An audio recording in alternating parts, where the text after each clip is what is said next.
Hey, Mom and Dad, welcome back to Transparenting. This is Module 2, and we're going to talk about Level 5 communication. My name is Mark Feinberg. I'm your host today, and this is the star of the show, Anthony Pissarro. How you doing, Mark? Doing good, brother. Good. Anthony believes that there's 5 levels of effective communication. And why don't you share with us what those 5 levels are, and then we'll start to really extrapolate one by one so that we can take a parent from a very shallow form of communication to the most highly effective communication that they can have with their son or daughter. Sure. I appreciate it, Mark. So the 5 levels of communication that we've put together, we'll start at the top. The most shallow is the cliche, right? So that's the bottom level. Absolutely. That's level 1 communication. Level 1. Level 2 communication would be facts. Just strictly to the facts of communication, like what are you wearing? What color socks are you wearing? Right? Got it. That would be the So facts. we go from cliches to facts. What's the third level of communication? The third level is opinions. So having an opinion about something. Having an opinion about something, absolutely. Great. So then the fourth level of communication? Fourth level is feeling. Feelings. Yes, feelings, absolutely. Sharing feelings. Sharing feelings. Okay, you make me feel like this or I feel like that. Correct. Great. And the final, most effective level of communication? Is complete openness. Great. Intimacy. So intimacy and complete openness. Yes. Why don't we start at the bottom? Sure. Why don't we start at the level where most parenting occurs? Sure. Which is at the cliche level. Absolutely. Tell us about that. So, I think a big part of parenting for me when I was growing up is, my parents were good parents. And, as I've said in other segments, it was a lot of cliche conversations. It was a lot of talking, how was your day at school? Did you do your homework? How was baseball practice? The real surface questions, right? But not what happened at school today. So you gave back one-word answers. Oh yeah, absolutely. Good, School was yes, great. Yes, no. my homework's finished, and most of the time I was lying, right? And my father would have to So call the me out. one-word answer was a lie? Oh, a lot of times it was for sure. It's funny. It was a common event for my father to say, "Great, go get the homework. I'd like to see it," and that was pretty funny. He would do that? Oh yeah, all the time. Go get the homework. I want to see it. Go get the homework. I want to see it. So he had another level of communication, Dad did, doesn't he? That was the facts, right? That was level 2 for sure. Got it. He would get right into that. But, I think it's pretty standard in today's day and age when I evaluate other kids and their parents, and I think back on my childhood, that it's surface parenting, right? Like when I'm so wrapped up in work, I'm so wrapped up in my day, and I really, my kids get home from school, make sure you do your homework, make sure you've done this, make sure you've done that, and that's kind of, that's it, wrapped up in a nutshell. So, cliche level of communication is the most basic type, and it's something that as a parent and talking to other parents, I think it's important to understand how we got to get to that level 5 of communication. That's right? good. And get past number 1 for Yeah. sure. So we start at this cliche or this low level, low energy, barely talking kind of communication. And then we take one step up beyond that, which is reporting facts. Correct. Good. Tell us about that. Just gave you a small example of a fact, right? Asking your kid if they've done their homework and then making sure that you check it, right? To get to that next level of communication, the facts. Now it's a little deeper understanding of exactly what's going on in your kid's life. Because it should have been a key factor to my father or mother growing up that, why is my son constantly lying about his homework being done, right? Let me dig a little deeper into this and figure out what's going on here.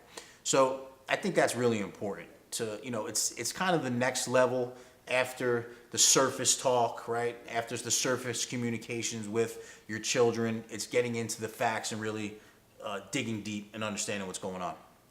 So, I like your shirt. I like the color purple. Sure. Sure. That's an opinion. That's an opinion. For sure. So that's the next level That's the next level of communication. I think that men that wear purple shirts tend to be 70% more attractive to women than those that don't. Well, I'm glad you feel that way. I happen to be wearing a purple shirt today, so. So let's talk about the next level of communication, the opinion. Absolutely. So, understanding the opinion of your child right? And understanding your opinion as a parent is pretty important when you're communicating with them. Because I think what that does is it takes you from being a parent, and a lot of what we talk about is becoming a person, right? And if your children can understand your opinion on certain things and on certain topics, and they give you their opinion, it's a really good way to start that deeper level of communication, so you can start to get to the core elements of, hey son, why'd you lie to me? What was the purpose behind lying to me? Let me tell you my opinion on liars, right? And why I think you shouldn't be lying to your father, right?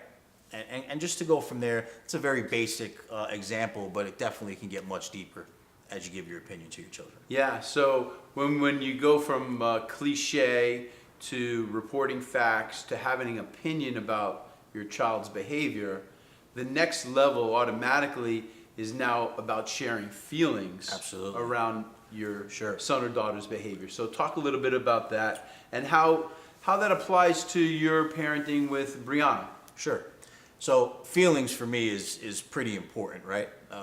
Dealing with coming straight from having a certain opinion, right? In the last level of communication, going into the feelings, it's important because, again, the key thing that we're trying to accomplish in our program is to take the parents from being parents to people, right? To making that my father is a real person and I understand him and I understand why he feels the way he feels and thinks the way he thinks, and I'm going to do everything in my power because now my father is a person to me and not just a parent. When you could get inside your child's head and relay your feelings and what's going on inside yourself as a parent, right? There's no more love than a parent can have than they have for their child. We would all agree with that. No matter what religion you are, it's something that I like to point out all the time. We're just going to talk about the story of Jesus, right? And they say, so God so loved the world that he gave his only begotten son.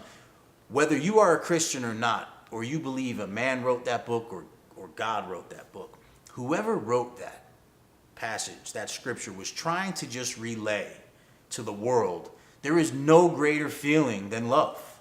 And there is no way to understand the feeling the love that you have for your child. You can't even imagine somebody giving their child, right, for the world, giving up their child. It doesn't even make sense when you're a parent today. So, and I share that story because that's important for your child to understand. My father used to tell me all the time, you'll never understand how much I love you until you're a parent. And that was so true, man.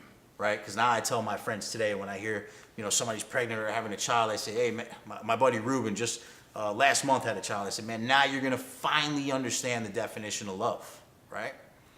Because you don't understand it until you have a child.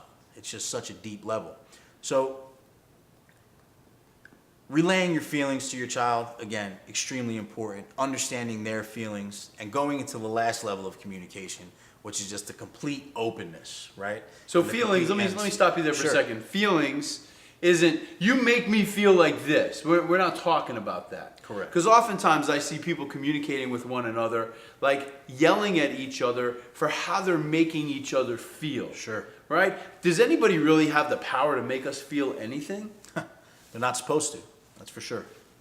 They're not supposed to. So this topic on feelings, this level 4 communication, as we climb the ladder to level 5 communication, feelings are more about sharing how we feel in a relationship with our children, understanding how our child feels about being in relationship with us, how they feel about their life, their friends, what's going on, and what's one of the most important things when wanting to understand my child's feelings?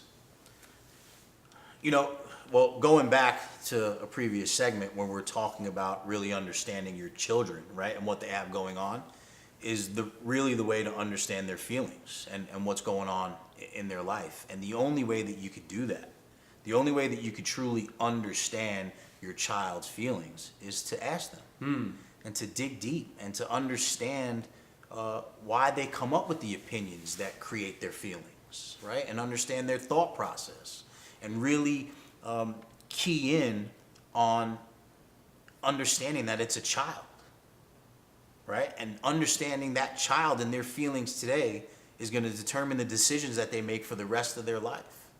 So knowing that, looking at your child, Yes. saying I need to understand their feelings, it's something that really is almost the deepest level of communication. That's great. And you know, Anthony, you just talked about ask questions. You see, level 1 communication is just making statements. How are you? Fine. How was school? Good. You see, as a parent, when I just ask a question that requires a one-word answer, it's not a very deep question. It didn't take much forethought on my part as a parent to say, how was school today? Knowing that my child was going to respond, good, okay, so-so, not so good, it was all right. So the better the quality of the question, I can go from this cliche level of communication to then the next level of communication. Tell me, what did you do in school today? Right? Wanting the facts. Hearing the facts then gives me the next level of communication of about, sharing my opinion. Then I can go to the opinion level of, well, hey, this is what I think about that. What you were just talking about is going even deeper, level 4, which is when I have that collaboration with my child, understanding how they feel and sharing how I feel about how they feel. See, the deeper the question, the more information that we get.